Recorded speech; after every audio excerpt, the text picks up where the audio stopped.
Ngayong nakaswerte ang Lakers sa additions without trading D'Angelo Russell, oras na para coaching naman ang baguhin at ihabol si Rajon Rondo para palitan si Darvin Ham after ng All-Star Weekend at isalba ang kanilang season.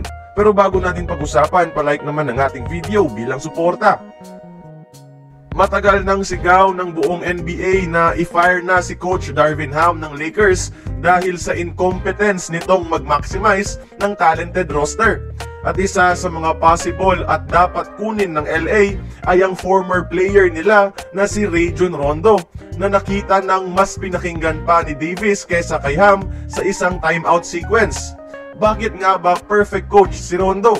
Una, dahil hindi na nire-respeto ng mga players si Darvin Ham. Di na siya pinakikinggan ng mga superstars o feeling superstar. Diyan pa lang need na ng massive change sa coaching. Eto, counter-argument, walang experience sa head coaching si Rondo. Ano ba si Darvin Ham as a player? Diba imposing physical freak of nature known for defense lang, diba? Si Rondo, one of the best pure point guard in NBA history, best playmakers, alam kung paano gamitin ang mga players sa loob ng court, alam kung saan dadalhin ang bola ng point guard para i-set up ang shooter, ang slasher o ang big man.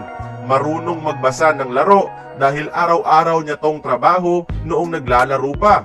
High basketball IQ. As a player, alam niya kaagad paano mag-adjust sa loob ng court while being pressured by the physicality. What more na lang kaya kung nakatayo lang siya dyan sa gilid without much pressure as a head coach, di ba? Maraming reasons talaga, pero pinakapaborito ko is dahil he has played under the best coaches in NBA history katulad ni Doc Rivers, Tom Thibodeau, Rick Carlisle at Brad Stevens. At yung point guard ang palaging mas nakakaalam ng sistema ng head coach. Alam nito ang utak ng kanyang head coach. That alone mga idol, Rondo is influenced by those great tacticians. Isama mo na rin na maganda relationship niya sa Lakers superstar LeBron at AD at mataas ang pagtingin ng dalawang to sa kanya. Pati casual hoops fans, magigets kagad kung bakit perfect si Rondo maging head coach. At sana ma-realize ito ng LA front office habang pwede pa at maisingit siya after the All-Star Weekend. Suggestion at explanation ko lang to. Kaya kayong mga idol, bagay ba si Rondo bilang Lakers head coach? Join the conversation, magkomento lamang sa ibaba. Kung nagustuhan mo ang ating video, please like, share, and subscribe. I-follow mo na rin ang ating social media platforms for more exclusive sports content. Until then, this has been Courtside Buckets.